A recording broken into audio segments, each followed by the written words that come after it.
Hello guys, मैं inter college का principal doctor Pankaj Singh आपका स्वागत करता हूँ अपने कैरियर प्लस चैनल में। जैसा कि आपको नॉलेज है, आपको पता है कि मैं जो हूँ एक वीडियो इलाहाबाद हाई कोर्ट से रिलेटिव जो हूँ अपलोड डेली करता हूँ। ठीक है, तो कोई बच्चों को कमेंट आते रहते हैं, मुझे उसका रिप्लाई करना पड़ता है। तो कुछ मेरी जो प्लेलिस्ट है, आप मेरे चैनल के प्लेलिस्ट में जाकर आप देख लीजिए, बहुत से कमेंट पड़े हुए होंगे। उसमें जो जॉब प्रोफाइल वाला जो फोल्डर है उसमें इलाहाबाद हाई कोर्ट से रिलेटिव सारी वीडियो पड़ी हुई हैं, है ना। कैसे सिलेक्शन होता है, कौन सी मतलब होता, आपका प्रमोशन कैसे होता है, सैलरी क्या रहती है, मतलब सारी चीज़ जो है इलाहाबाद हाई कोर्ट से रिलेटिव जो उसमें वीडियो पड़ी रहती है। ठीक है, तो आज मैं बात करेंगे, कुछ क्वेश्चंस थे कि इलाहाबाद हाई कोर्ट भर्ती में क्या पूरी नौकरी एक डिस्ट्रिक्ट कोर्ट में ही करनी पड़ती है या अदर कोर्ट में भी ट्रांसफ़र हो सकता है, क्या यूपी से बाहर भी भेजा जा सकता है सर्विस के लिए। तो ये चीज़ क्या है, इसके पहले हम बात करेंगे इसकी। ठीक है, क्या पूरी नौकरी एक डिस्ट्रिक्ट कोर्ट में करनी पड़ती है। मैं आपको बताता हूँ कि इसमें क्या होता है कि माना कि आपका सिलेक्शन जैसे कि माना कि इलाहाबाद हाई कोर्ट में हुआ है। ठीक है, इलाहाबाद हाई कोर्ट की जो इलाहाबाद हाई कोर्ट जो होता है मेन है, उसकी जो खंडपीठ होती है ना, जो उनकी ब्रांचें होती हैं, जैसे कि एक तरह के सबॉर्डिनेट कह सकते हैं आप, सबॉर्डिनेट कोर्ट होते हैं ना, मतलब डिस्ट्रिक्ट कोर्ट, वहाँ पे यदि आपको अपॉइंटमेंट मिलता है तो अगर उसके अंदर जितने भी होते हैं, कहने का मतलब क्या, इलाहाबाद हाई कोर्ट से रिलेटिव जितने भी सबॉर्डिनेट कोर्ट हो सकते हैं वहाँ पर आपकी जो है ट्रांसफ़र हो सकता है। और जज साहब और इलाहाबाद हाई कोर्ट जो है, इलाहाबाद हाई कोर्ट से आपका जो है वहाँ पर भी सिलेक्शन करवा सकते हैं। कहने का मतलब क्या है, वो आपको भेज सकते हैं, आपको कोई मतलब बाउंडेशन नहीं है। कहने का मतलब क्या है कि इसमें क्या रहता है, मैं आपको समझाता हूँ, है ना, बारीकी समझाता हूँ। माना कि आपका सिलेक्शन इलाहाबाद हाई कोर्ट में हुआ है। ठीक है, अगर आपका होम डिस्ट्रिक्ट जो है, जैसा आपका मेरठ है और आपको मिल गया लखनऊ, तो आपको लखनऊ नौकरी करनी पड़ेगी। होम डिस्ट्रिक्ट मतलब चांस उसके मेरिट जब रिजल्ट आता है तो मेरिट के अनुसार जो होता है सिलेक्शन नहीं हो पाता है, तो वहाँ से 100 किलोमीटर की दूरी पे जो डिस्ट्रिक्ट कोड होता है आपके ठीक बराबर वाले ज़िले के अंदर आपको तैनाती दे दी जाती है। ठीक है, वहाँ पर आपको तैनाती दे दी जाती है। पर क्या अब बहुत से बच्चे करते हैं कि आप पूरी नौकरी एक डिस्ट्रिक्ट कोर्ट में कर सकते हैं, आपका ट्रांसफ़र भी कर सकते हैं। कहना मतलब क्या, इलाहाबाद अगर हाई कोर्ट चाहे, मतलब क्या, इलाहाबाद अगर हाई कोर्ट चाहे तो जैसे कि बराबर में कर्मचारी नहीं है, तो बराबर डिस्ट्रिक्ट वाले जो बराबर जो आपका ज़िला है वहाँ पर कर्मचारी नहीं है, तो आपकी वहाँ पे जो है भेज सकते, तैनाती कर सकते, पूर्ण रूप से स्वतंत्र हैं वो।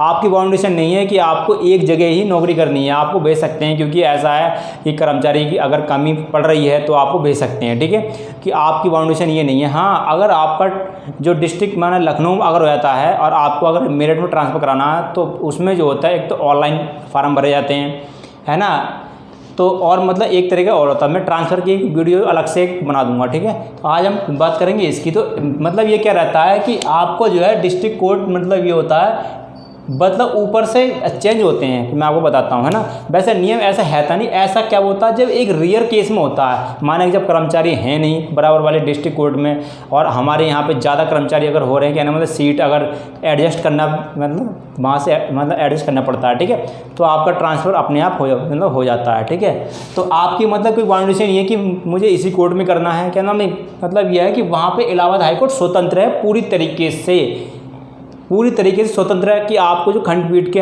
अनुसार कहीं पर भी ट्रांसफ़र कर सकते हैं। पूरे यूपी के अंदर जो एरिया जो आता है इलाहाबाद हाई कोर्ट का, पूरे यूपी के अंदर जो है किसी भी डिस्ट्रिक्ट में ट्रांसफ़र आपका, कहने का मतलब क्या, आपको जो ट्रांसफ़र भी कर सकते हैं कभी भी, और पूर्ण तरीके से स्वतंत्र हैं, आपकी बाउंडेशन में कुछ नहीं रहेगी। ठीक है, इसके बाद क्या अदर कोर्ट में ट्रांसफ़र हो सकता है, बिल्कुल हो सकता है। कहना मतलब क्या है कि आप जैसे कि सपोज़ मान के चलिए आपका मुरादाबाद डिस्ट्रिक्ट में सिलेक्शन हुआ है और आपको बिजनौर में अगर आपको सिलेक्शन लेना है, बराबर में ट्रांसफ़र लेना है, तो आपको जो है पहले मतलब 5 ईयर की सेवा जो है पूरी करनी पड़ती है। 5 ईयर की सेवा आपको पूरी करने के बाद ही आप फार्म भर सकते हैं ऑनलाइन ट्रांसफ़र के लिए। ठीक है, आपने होम डिस्ट्रिक्ट के लिए, होम डिस्ट्रिक्ट में जो है आप ट्रांसफ़र ले सकते हैं। ठीक है, पर ज़्यादातर मोस्टली जो होता है वो 99% आपको होम डिस्ट्रिक्ट जो है पहली बार में मिल जाता है, मेरिट अगर अच्छी होती है तो। मेरिट अगर आपका सिलेक्शन अगर होता है, मेरिट बढ़िया होती है, तो 99% आपको होम डिस्ट्रिक्ट ही मिलता है। ये रेयर केस में ऐसा होता है कि मतलब एक जो रेयर केस में ऐसा होता है कि मतलब कि सिलेक्शन जो होता है कहीं और हो जाता है, मतलब ऐसा 99% जो होता है आपके डिस्ट्रिक्ट कोर्ट में रहता है। ठीक है, एक बच्चा कमेंट आया था, क्या यूपी से बाहर भी भेजा जा सकता है सर्विस के लिए? सीधी सी बात है, इसका जो एरिया है, इलाहाबाद हाई कोर्ट का जो एरिया है पूरा जो है वो जो है 75 जिले जो होते हैं वहीं तक सीमित है। कहने मतलब कि यूपी के अंदर डिस्ट्रिक्ट जितने भी कोर्ट है तो वहीं पे आपकी जो तैनाती होगी। मतलब आप सोचोगे कि राजस्थान भेज दिया जाए, राजस्थान जो इलाहाबाद हाई कोर्ट के अलावा एक राजस्थान कोर्ट भी है ना, तो वहाँ पर आपको भी भेजा जाता है, ऐसा नहीं होता। ठीक है, आपका सिलेक्शन अगर इलाहाबाद हाई कोर्ट में हुआ है, आपका सिलेक्शन इलाहाबाद हाई कोर्ट में हुआ है, तो इलाहाबाद हाई कोर्ट की जितनी भी सबऑर्डिनेट कोर्ट होते हैं वहाँ पर आपको भेजा जा सकता है रियल में।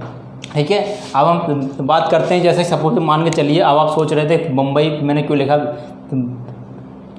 ये मुंबई हाई कोर्ट को लिखा। मुंबई हाई कोर्ट की बात करें तो वहाँ पर जो है इसके जो टच में जो होंगी सबऑर्डिनेट जो होती हैं वो कौन कौन सी है, जैसे गोवा है, दादरा नगर हवेली, दमनदीप, महाराष्ट्र, ये सब आपको कहीं पर भी भेजा जा सकता है। अगर आपका मुंबई हाई कोर्ट में सिलेक्शन होता है, अगर आपका सपोज मान के चलिए, है ना, सपोज मान के चलिए कि मुंबई हाई कोर्ट में आपका सिलेक्शन अगर होता है तो आपको जो है गोवा, दादरा नगर हवेली, दमनदीप, महाराष्ट्र कहीं पर भी भेजा जा सकता है, क्योंकि इसके टच में जो होती हैं वो सबऑर्डिनेट जो होते हैं कहीं पर भी भेज सकते हैं, टच में जो उनकी मतलब जो होते कोर्ट रहते हैं। ठीक है, तो आई होप मतलब आपको मतलब समझ में आ गया होगा। जो मैंने इलाहाबाद हाई कोर्ट से रिलेटिव जो है आपको पता है कि मैं एक वीडियो डेली लेकर आता हूँ इलाहाबाद हाई कोर्ट से आपको रिलेटिव। ठीक है, तो इसलिए आप मेरे चैनल पर अगर नए हैं तो आप चैनल को सब्सक्राइब कर लीजिए, बेल आइकन प्रेस कर लीजिए और इस वीडियो को जो है लाइक कर दिया करें यार। मैं कई बार कहता हूँ मेरी वीडियो 100-200 कभी कभी 500-500 लोग देखते हैं, पर लाइक कितने आते हैं? 3 या 4 या 5। अरे कोई घिस थोड़ी ना रहा कुछ भी, अगर एक लाइक कर दोगे क्या है भाई? एक बात बताओ, मैं इतनी मेहनत करता हूँ वीडियो, मतलब आपके लिए वीडियो बनाता हूँ, इन्फॉर्मेशन जो मेरे कैंडिडेट सेलेक्ट हुए इलाहाबाद हाई कोर्ट में उनसे इन्फॉर्मेशन लेता हूँ मैं, उसके बाद में जो हूँ इलाहाबाद हाई कोर्ट की वीडियो बनाता हूँ, उसमें भी आप एक लाइक कर दिया करें, है ना। तो आप इतनी बताओ मेहनत करता हूँ मैं। और मैं आपको एक बार और बता रहा हूँ, अगर एग्ज़ाम अगर होगा अगस्त में, जो वैकेंसी आएंगी अगस्त सितंबर के, अगस्त के लास्ट में वैकेंसी आएंगी, तो अगर उसका एग्ज़ाम होगा तो सबसे पहला जो है मतलब 1 या 2 घंटे के अंदर जो है इसके आंसर की आपको इसी चैनल पर प्रोवाइड करा दिया है, क्योंकि मेरे अंडर में 50 टीचर जो हैं वर्क करते हैं, उसमें इंग्लिश के भी हैं, ठीक है, माना इंग्लिश के भी हैं, उसके अंदर मैथ के भी टीचर हैं, मैथ के भी हैं, और जो है उसमें कई सारे टीचर्स होते हैं, स्टडी के भी होते हैं। मैं सभी से जो हूँ फटाफट उसको सॉल्व करवा लूँगा मैं। उसके बाद जो है इसकी जो मतलब आंसर की जो है 99% करेक्ट आंसर की आपको इसी चैनल पर मिल जाएगी। इसलिए कह रहा हूँ कि आप मेरे चैनल पर नए हैं तो आप चैनल को सब्सक्राइब कर लीजिए, और जितनी जल्दी अगर वैकेंसी आती हैं तो मैं आपको अपने चैनल के माध्यम से ज़रूर बताऊँगा। तो please subscribe my YouTube channel. Thank you very much.